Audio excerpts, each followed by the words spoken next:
ইরানের সঙ্গে টানা ১২ দিনের সংঘর্ষের পর চরম অস্ত্র ও গোলাবারুদের ঘাটতির মুখে পড়েছে ইসরায়েল। মার্কিন সংবাদ মাধ্যম এনবিসি নিউজ এক প্রতিবেদনে জানিয়েছে, বর্তমানে দেশটির অস্ত্র ভান্ডারে রয়েছে গুরুত্বপূর্ণ সরঞ্জামের ঘাটতি।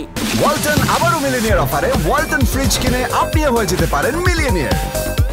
মিলিনিয়ার ছড়াছড়ি দেশ জুড়ে, এটা শুধু ওয়ালটনই পারে।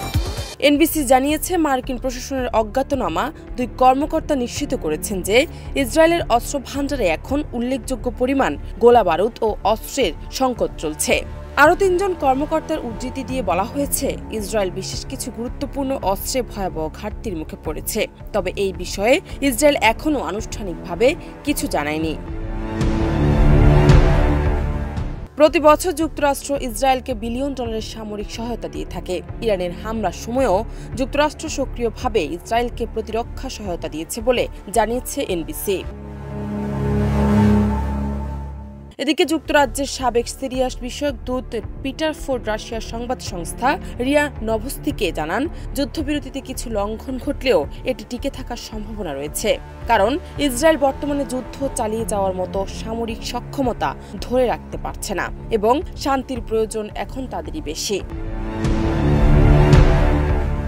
যদিও যুদ্ধবিরতি কার্যকর রয়েছে, কিন্তু ইরান ও ইসরায়েলের মধ্যে উত্তেজনা এখনও প্রশমিত হয়নি।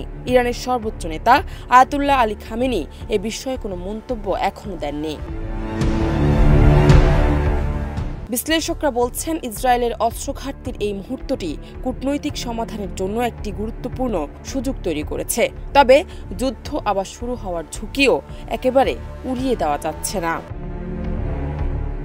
জান্নাত নিপু, দেশ রূপান্তর।